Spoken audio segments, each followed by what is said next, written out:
ఓం నమో వెంకటేశాయ. అందరికీ నమస్తే అండి. Welcome back to my channel Tirumala talks. నేను మీ లక్ష్మీ పూజిత. తిరుమల యొక్క డైలీ అప్డేట్స్కి స్వాగతం. తిరుమల దర్శనానికి సంబంధించిన లేటెస్ట్ అప్డేట్స్ కోసం మన ఛానల్ యొక్క టెలిగ్రామ్ గ్రూప్లో మరియు వాట్సాప్ ఛానల్లో జాయిన్ అవ్వగలరు. వాటి యొక్క లింక్ అనేది ఈ వీడియో కింద డిస్క్రిప్షన్లో మరియు కామెంట్ సెక్షన్లో ఇవ్వటం జరిగింది. ఈ వీడియోలో ఈరోజు తిరుమల దర్శనం యొక్క వివరాలను గురించి, అలాగే ఈ నవంబర్ నెలలో విఐపి బ్రేక్ దర్శనానికి ఎలా వెళ్ళాలి, వాటి యొక్క పూర్తి వివరాలను గురించి, అలాగే రికమెండేషన్ లెటర్స్ తీసుకుంటున్నారా లేదా అన్న వివరాలను గురించి, అలాగే భక్తులు అడిగే కొన్ని ముఖ్యమైన దర్శనానికి సంబంధించిన సందేహాలు, వాటి సమాధానాలను గురించి కూడా తెలుసుకుందామండి. కనుక వీడియోని చివరి వరకు చూడండి. ముందుగా నిన్న అంటే నవంబర్ 11వ తేదీన తిరుమలలో స్వామివారిని మొత్తం 73,917 మంది భక్తులు దర్శనం చేసుకున్నారు. అందులో స్వామివారికి మొత్తం 25,161 మంది భక్తులు తలనీలాలను సమర్పించారండి. నిన్నటి రోజున తిరుమలలోని శ్రీవారి హుండీ యొక్క ఆదాయం అనేది 4,82,00,000 రూపాయలు. ఈరోజు కూడా ఎటువంటి దర్శనం టికెట్లు లేకుండా నేరుగా భక్తులైనైతే ఫ్రీ దర్శనానికి అనుమతిస్తున్నారండి. ఇలా టికెట్స్ లేకుండా నేరుగా వెళ్ళే ఫ్రీ దర్శనానికి ఈరోజు 6 నుంచి 8 గంటల సమయం మాత్రమే పడుతోంది. అలాగే తిరుపతిలో ఇచ్చే సర్వ దర్శనం టికెట్లను తీసుకొని దర్శనానికి వెళ్ళే భక్తులకు దర్శనానికి దాదాపుగా 4 గంటల సమయం అనేది పడుతోంది. 300 రూపాయల దర్శనం వారికి మరియు 500 రూపాయల దర్శనం టికెట్లు కలిగి ఉన్న భక్తులకు దర్శనానికి 3 గంటల సమయం అనేది పడుతోంది. ఇక ఈ రోజు కూడా చిన్నపిల్లల సుపదం ఇన్ఫాంట్ దర్శనం అనేది ఉందండి. కేవలం కొన్ని రకాలైన ఫెస్టివల్ రోజులలో మాత్రమే క్యాన్సిల్ చేస్తారండి సుపదం దర్శనాన్ని. ఈ రోజైతే సుపదం దర్శనం ఉంది. ప్రస్తుతం సుపదం ఇన్ఫాంట్ దర్శనానికి 1 గంట సమయం పడుతోంది. అలాగే విఐపి బ్రేక్ దర్శనానికి కూడా 1 గంట లోపే దర్శనం అనేది పూర్తయిపోతుంది. మొత్తం మీద దీన్ని బట్టి భక్తుల యొక్క రద్దీ అనేది ఈరోజు తిరుమల కొండపైన తక్కువగా ఉంది అని మనం అర్థం చేసుకోవచ్చండి. అసలు భక్తుల యొక్క రద్దీ అనేది దాదాపుగా తగ్గిపోయింది. ఈరోజు కొత్తగా ఫ్రీ దర్శనం క్యూ లైన్లోకి ఎంటర్ అయ్యే భక్తులకు మొత్తం దర్శనమై బయటికి రావడానికి కేవలం 6 నుంచి 8 గంటల సమయం మాత్రమే పడుతోంది. భక్తులు ఈ విషయాన్ని గమనించి దీనికి తగినట్టుగా మీ యొక్క దర్శనాన్ని ప్లాన్ చేసుకోవాల్సిందిగా మనవి. ప్రస్తుతం అయితే అందరూ కూడా తిరుమల వచ్చి స్వామివారిని దర్శనం చేసుకోవచ్చండి. భక్తుల యొక్క రద్దీ అనేది తగ్గుముఖం పట్టింది. ఇప్పుడు 2024 నవంబర్ నెలలో విఐపి బ్రేక్ దర్శనం యొక్క పూర్తి వివరాలను తెలియజేయమని భక్తులు అడుగుతున్నారండి. విఐపి దర్శనం అనేది తిరుమల కొండపైన 3 రకాలుగా ఉంటుందండి. అదేంటంటే ఫస్ట్ ఆన్లైన్లో బుక్ చేసుకునే దర్శనము, ఆ తర్వాత ఆఫ్లైన్లో డైరెక్ట్గా వెళ్ళి తీసుకునే విఐపి బ్రేక్ దర్శనం టికెట్లు, మూడవది ఏంటంటే రికమెండేషన్ లెటర్స్తో వెళ్ళే విఐపి దర్శనం. ముందుగా ప్రతి నెల చివరి వారంలో ఆన్లైన్లో టీటీడీ వారు విఐపి బ్రేక్ దర్శనం టికెట్లను వాటికి సంబంధించిన అకామిడేషన్ కోటాను విడుదల చేస్తారండి. విడుదల చేసే ఒక వారం ముందు టీటీడీ వారు వారి యొక్క అఫీషియల్ వెబ్సైట్లో నోటిఫికేషన్ ఇస్తారండి, ఫలానా తేదీన విడుదల చేయబోతున్నామనేది. ప్రతి నెల చివరి వారంలో ఈ విఐపి బ్రేక్ దర్శనం టికెట్లను విడుదల చేస్తారు.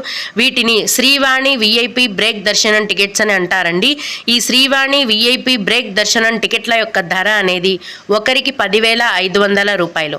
ఆన్లైన్లో ఈ దర్శనం టికెట్లను విడుదల చేసినప్పుడు వీటికి సపరేట్గా అకామిడేషన్ కోటాను కూడా కలిపి విడుదల చేస్తారు.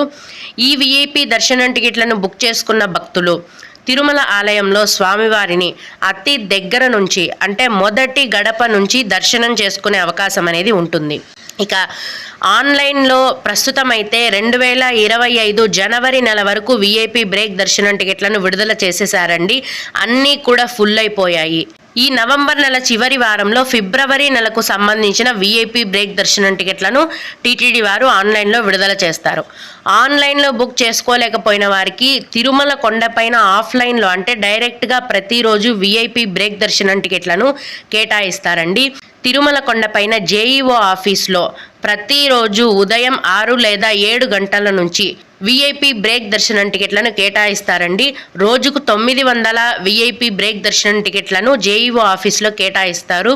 మీకు ఏ రోజు దర్శనం టికెట్ కావాలో దానికి ముందు రోజు వెళ్లాల్సి ఉంటుందండి. అంటే ఏ రోజు దర్శనం టికెట్ ఆ రోజు ఇవ్వరు, ముందు రోజు ఇస్తారనమాట. ముందు రోజు వెళ్ళి మీరు దర్శనం టికెట్ని తీసుకోవాల్సి ఉంటుంది. అక్కడ కూడా విఐపి బ్రేక్ దర్శనం టికెట్ల యొక్క ధర అనేది ఒకరికి 10,500 రూపాయలు. ఈ విధంగా ఆన్లైన్లో బుక్ చేసుకోలేకపోయిన వారు ఏమాత్రం బాధపడనవసరం లేదండి. తిరుమల కొండపైన జేఈఓ ఆఫీస్లో ఇచ్చే విఐపి బ్రేక్ దర్శనం టికెట్లను తీసుకొని కూడా మీరు స్వామివారి దర్శనానికి వెళ్ళొచ్చు. అయితే రోజుకు 900 దర్శన టికెట్లు మాత్రమే కేటాయిస్తారు కాబట్టి గంట 2 గంటల్లోపే ఫుల్ అయిపోతాయి. మీరు తెల్లవారుజామున వెళ్ళి జేఈఓ ఆఫీస్లో వెయిట్ చేస్తేనే మీకు ఖచ్చితంగా టికెట్లు అనేవి దొరికే అవకాశం ఉంటుంది. ఈ ఆఫ్లైన్లో ఇచ్చే విఐపి బ్రేక్ దర్శనం టికెట్లను తీసుకొని కూడా స్వామివారిని మీరు మొదటి గడప నుంచి అంటే అతి దగ్గర నుంచి దర్శనం అనేది చేసుకోవచ్చు. మూడవది రికమెండేషన్ లెటర్ పైన వెళ్ళే విఐపి దర్శనం అండి. మీకు తెలిసిన ఆంధ్రప్రదేశ్లో మీకు తెలిసిన పొలిటీషియన్ అంటే ఎమ్మెల్యే కానీ, మినిస్టర్ కానీ, ఎంపీ కానీ వీరి దగ్గర నుంచి తిరుమలలో విఐపి బ్రేక్ దర్శనం కోసం ఒక రికమెండేషన్ లెటర్ని రాయించుకోవాలండి.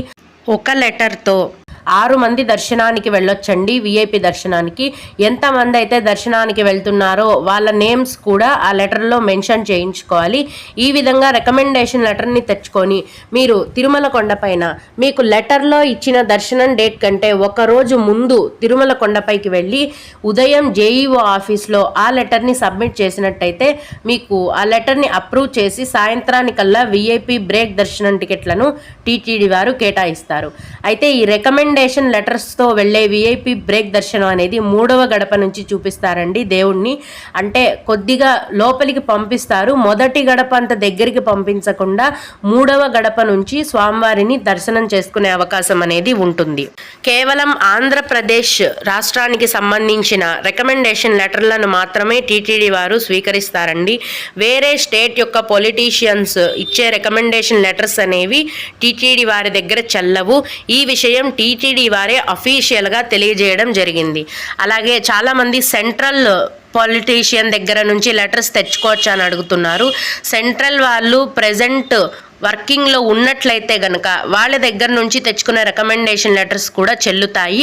అయితే టీటీడీ వారు పెట్టిన ఇంకొక రూల్ ఏంటంటే సోమవారం నుంచి గురువారం వరకు మాత్రమే రికమెండేషన్ లెటర్స్ పైన దర్శనానికి అనుమతిస్తారండి. శుక్ర, శని, ఆదివారాలలో రికమెండేషన్ లెటర్స్ దర్శనం అనేది ఉండదు. కేవలం సోమవారం నుంచి గురువారం వరకు మాత్రమే ఉంటుంది. ఇవండి ఈ నవంబర్ నెలలో విఐపి బ్రేక్ దర్శనానికి సంబంధించిన పూర్తి వివరాలు. ఇక భక్తులు అడిగే కొన్ని ముఖ్యమైన దర్శనానికి సంబంధించిన సందేహాలు, వాటి సమాధానాలను గురించి తెలుసుకుందాము. ఇవి అడిగిన వారికే కాకుండా దర్శనానికి వెళ్ళే ప్రతి ఒక్కరికి కూడా ఉపయోగపడతాయండి. ఒక భక్తుడు జనవరి 10 నుంచి 19వ తేదీకి సంబంధించిన దర్శనం టికెట్లను తర్వాత రిలీజ్ చేస్తారు కదా, దానికి సంబంధించిన రూమ్స్ని కూడా ఆన్లైన్లో రిలీజ్ చేస్తారా చేయరా అని అడిగారు. రూమ్స్ ఒకసారి మాత్రమే ఆన్లైన్లో విడుదల చేస్తారండి. ఆ తర్వాత మళ్ళీ రిలీజ్ చేయరు. జనవరి 10 నుంచి 19వ తేదీకి సంబంధించిన దర్శనం టికెట్లను మాత్రం ఖచ్చితంగా తర్వాత ఫ్యూచర్లో రిలీజ్ చేస్తారు, కానీ రూమ్స్ మాత్రం మ్యాక్సిమం రిలీజ్ చేయరండి. వాటి గురించి టీటీడీ వారి నుంచి ఇంకా అఫీషియల్ అప్డేట్ రాలేదు. టీటీడీ వారి నుంచి సమాచారం ఏదైనా వచ్చిన వెంటనే నేను ముందుగా మన ఛానల్లో మీకు తెలియజేస్తాను. అలాగే నేను హైదరాబాద్ నుండి తిరుపతికి నవంబర్ 22వ తేదీన రేణిగుంటకి రీచ్ అవుతాను. నవంబర్ 23వ తేదీన అలిపిరి స్టెప్స్ నుండి తిరుమలకు వెళ్ళాలని అనుకుంటున్నాను. దివ్య దర్శనం టికెట్స్ ఎక్కడ తీసుకోవాలి, అలాగే దర్శనానికి ఎన్ని గంటల సమయం పడుతుంది అని అడిగారండి. ప్రతిరోజు తిరుపతిలో కిందనే తిరుపతిలోని అలిపిరి భూదేవి కాంప్లెక్స్లో మిడ్నైట్ అంటే అర్ధరాత్రి 1 గంట లేదా 2 గంటల నుంచి ఉచిత సర్వదర్శనం టికెట్లను టీటీడీ వారు కేటాయిస్తున్నారండి. ఈ టికెట్లు మీ యొక్క ఆధార్ కార్డు ఉంటేనే మీకు కేటాయిస్తారు. ఆధార్ కార్డు ఒరిజినల్ కానీ జిరాక్స్ కాపీ కానీ ఖచ్చితంగా ఉండాలి. అయితే అర్ధరాత్రి నుంచి ఈ టికెట్లను కేటాయించడం మొదలు పెట్టగానే 2 లేదా 3 గంటల్లోపే దర్శనం టికెట్లన్నీ ఫుల్ అయిపోతాయండి. మీరు ముందు రోజు రాత్రి నుంచి ఇక్కడ అలిపిరి భూదేవి కాంప్లెక్స్లోని సర్వదర్శనం క్యూ లైన్లో ఉంటేనే మీకు టికెట్స్ అనేవి దొరికే అవకాశం ఉంటుంది. ఈ విధంగా ఈ టికెట్లను తీసుకొని మీరు అలిపిరి మెట్ల మార్గంలో నడిచి వెళ్ళి స్వామివారిని దర్శనం చేసుకోవచ్చు. దివ్య దర్శనం టికెట్లు అనేవి ఒకప్పుడు నడక మార్గం మధ్యలో ఇచ్చేవారండి. ఇప్పుడు ఆ టికెట్లను ఇవ్వటం లేదు. ఇలా అలిపిరి భూదేవి కాంప్లెక్స్లో ఇచ్చే ఉచిత సర్వదర్శనం టికెట్లను తీసుకొని మీరు నడిచి వెళ్ళొచ్చు. ఒకవేళ ఈ టికెట్లు తీసుకొని మీరు దర్శనానికి వెళ్తే కనుక దర్శనానికి ప్రస్తుతం దాదాపుగా 4 గంటల సమయం పడుతోంది. ఒకవేళ ఈ టికెట్లు తీసుకోకపోయినా మీరు డైరెక్ట్గా అలిపిరి మెట్ల మార్గంలో నడిచి వెళ్ళి కొండపైన ఫ్రీ దర్శనం క్యూ లైన్లో జాయిన్ అవ్వచ్చండి. ఎటువంటి దర్శనం టికెట్లు లేకుండా నేరుగా మీరు ఫ్రీ దర్శనం క్యూ లైన్లో జాయిన్ అవ్వచ్చు. ఇలా ఫ్రీ దర్శనానికి వెళ్ళినట్లయితే ప్రస్తుతం ఫ్రీ దర్శనానికి 6 నుంచి 8 గంటల సమయం అనేది పడుతోంది. ఓం నమో వెంకటేశాయ. మీకు కూడా ఈ విధంగా ఏవైనా సందేహాలు ఉన్నట్లయితే ఈ వీడియో కింద కామెంట్ సెక్షన్లో తెలియజేయగలరండి. నేను వాటికి ఖచ్చితంగా రిప్లై ఇవ్వడానికైతే ప్రయత్నిస్తాను. ఇవి ఇవాల్టి తిరుమల అప్డేట్స్. ఇలాంటి మరిన్ని వీడియోల కోసం నా ఛానల్ని సబ్స్క్రైబ్ చేసుకోండి. ఈ వీడియోని లైక్ చేసి షేర్ చేయగలరు. ఓం నమో వెంకటేశాయ.